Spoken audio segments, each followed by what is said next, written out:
Businesses, schools, and churches all over the world are closing because of the coronavirus crisis. And a lot of people are wondering, along with all the churches closing, where is God? And the question of if God is good, why would he allow the coronavirus? Welcome to the conversation. This is Filter.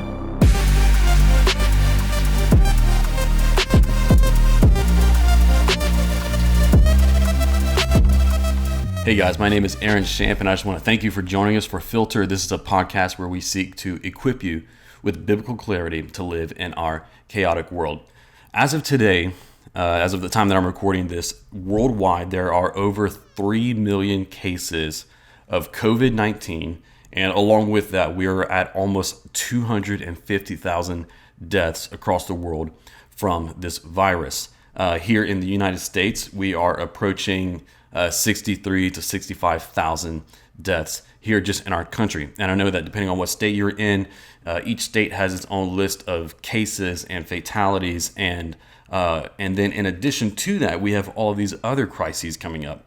There are economic issues coming up and societal issues coming up, even more and new divisions among politics. And it's just a crazy time.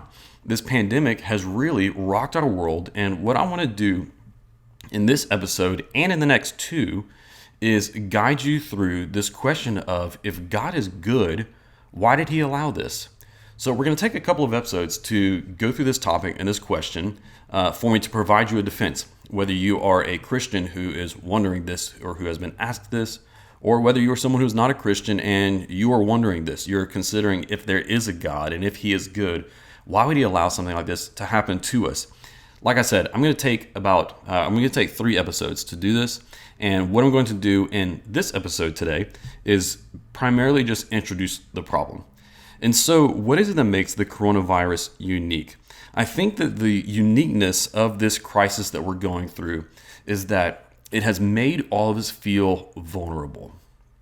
I think it's the experience, this newfound experience of vulnerability that we didn't quite have before, that has made this crisis quite unique and something that has really rocked us, as I said before. Even if you're not someone who's in one of the high-risk categories, it has definitely affected all of us in one way or another. And why is that? Why is it that this issue, this crisis, has made us feel especially vulnerable? I think it's because of this. Because we know about a multitude of pandemics and epidemics throughout history, right? They are recorded for us going all the way back to ancient history. Even the Bible records for us in the Old Testament going back many years, cases of pandemics and plagues happening in certain areas. And so we know about all these different issues in history. And the one up until this that was the closest to us was still over 100 years ago with the Spanish flu epidemic. And there have been some, if we look at like the last 2 decades, there have been some pretty bad cases of pandemics, but they were mostly localized to other areas.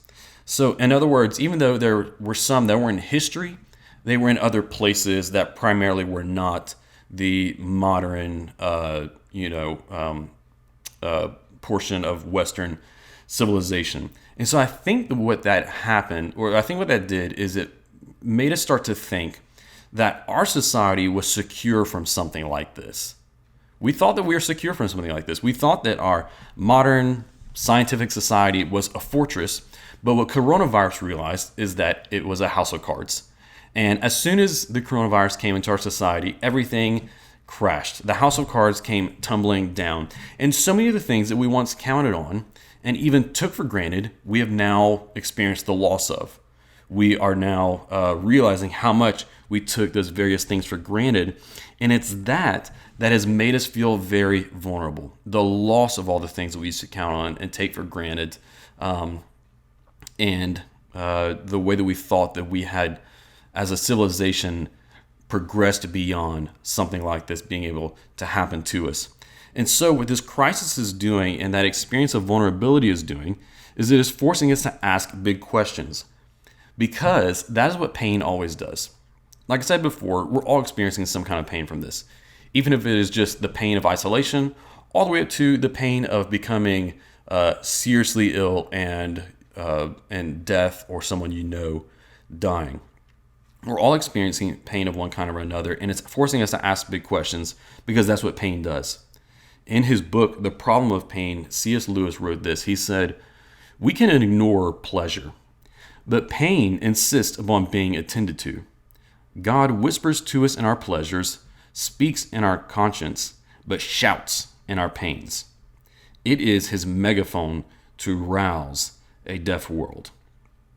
Pain always causes us, as Lewis says, it is something that demands being attended to.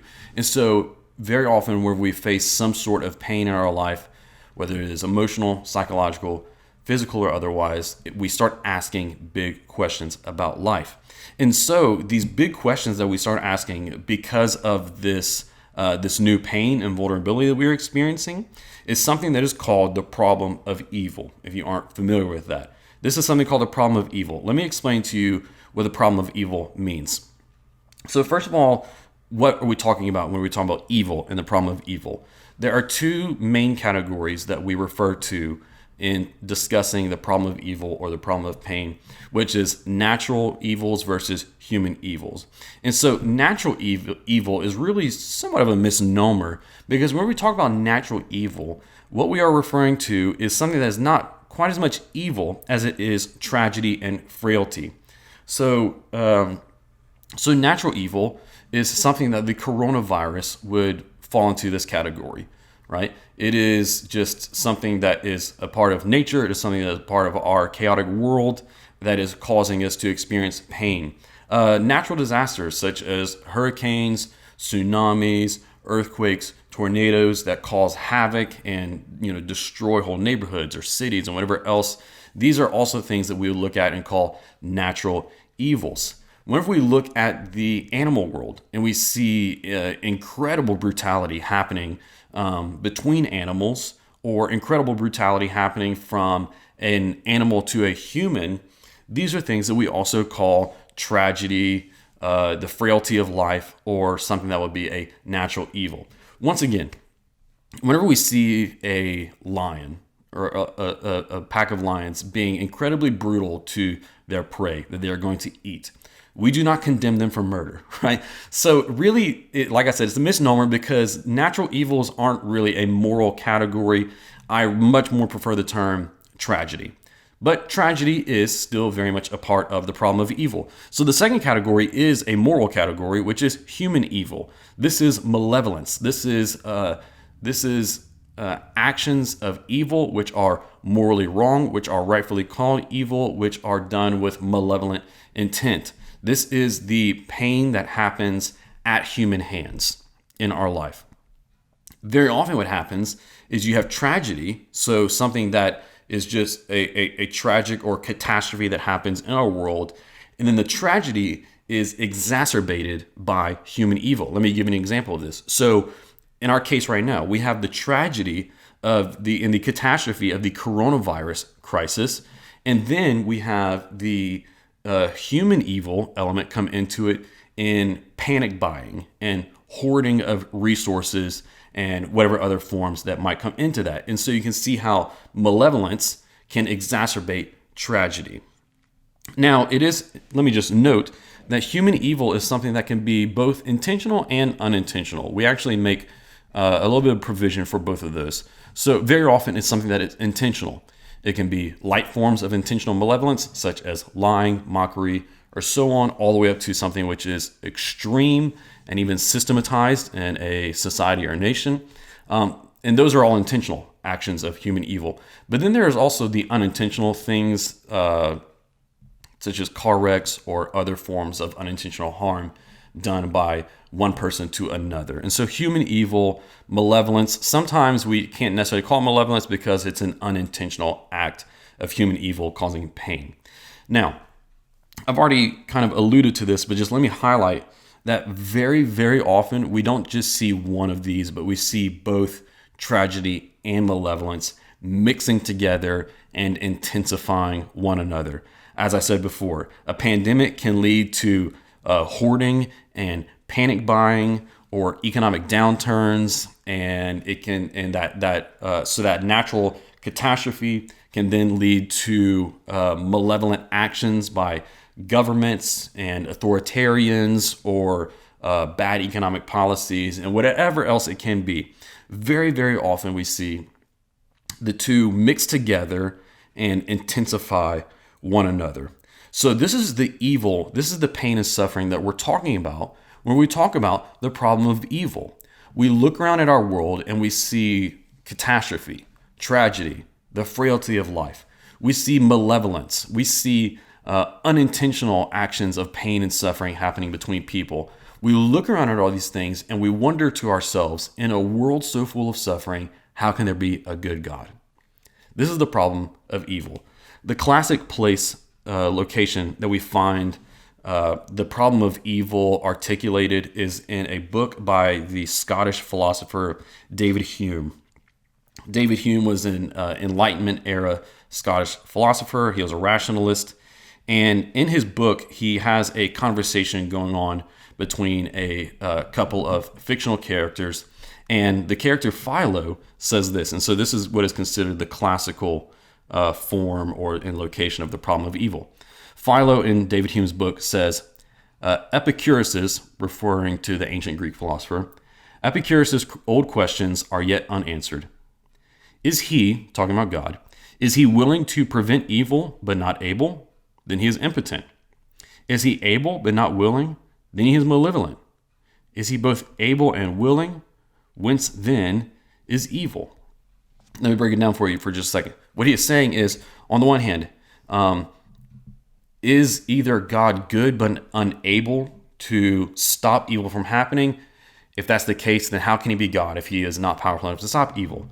On the other hand, is he able to, but he is not willing to stop evil and pain from happening? Well, then he cannot be good. And so how can a God that is both powerful and good exist in a world where there is evil and suffering? That is the question. That's the problem of evil. A little bit after this, what one of the other characters, Cleanthes, I probably completely botched that pronunciation, but Cleanthes says, the only method of supporting divine benevolence, and it is what I willingly embrace, is to deny the absolute misery and wickedness of man.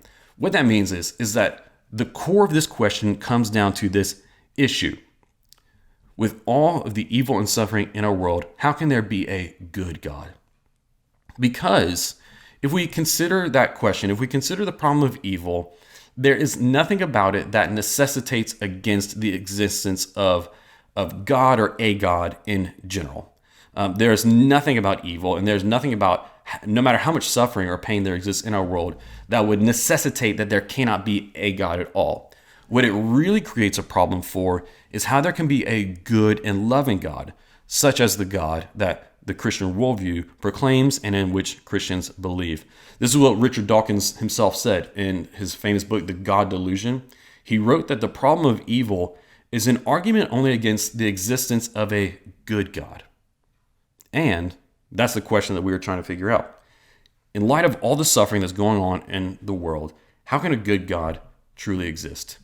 If he is good, how can he allow the coronavirus crisis and all the tangential sufferings and mixed in malevolence and tragedies that are happening because of it? If he is good, how can all this suffering exist? What we need to understand is this, that not only Christianity, but every worldview needs to account for the problem of evil. It is primarily an issue, like I said, for the question of the existence of a good and loving God. However, every worldview must account for the issue of the pain and suffering, the catastrophe and the malevolence that we see in our world. And it is that issue that I'm going to get to in our next episode. I'm going to survey our predominant worldview options and survey them with the point of seeing what they have to say for understanding this crisis. Because what we need is a worldview that provides us with an answer which is satisfying in three ways. An answer which is intellectually satisfying, which is emotionally satisfying, and which is spiritually satisfying, bringing insight. Because we need an answer that brings all those things and brings insight, so that by making sense of the coronavirus, we can then progress in character formation. Because in the best of circumstances, and whenever we are equipped with the best resources from a worldview, pain is something that can add to the formation of a better person. As the great Russian author Fyodor Dostoevsky wrote, he said, "Pain and suffering are always inevitable for a large intelligence and a deep heart." So, which worldview will help us to make sense of this pain and suffering to provide us with a larger intelligence and a deeper heart? Let me encourage you to join us for the next 2 episodes where I'm going to progress in answering this question and providing a defense for the Christian worldview. In between these episodes, check out our show notes for highlights and resources from this episode to dig into this topic a little bit deeper. I just want to thank you guys so much for joining us for the conversation. I hope that what this episode did is it helped you to take the first steps in providing some clarity in the chaos of the world that we're living in. If this show has helped you, if this episode has helped you, would you please consider leaving us a review, subscribing to our show on whatever platform you prefer, and especially if you would share it with a friend. I'm Aaron Champ. Thank you guys once again for being a part of this show. You have been listening to Filter.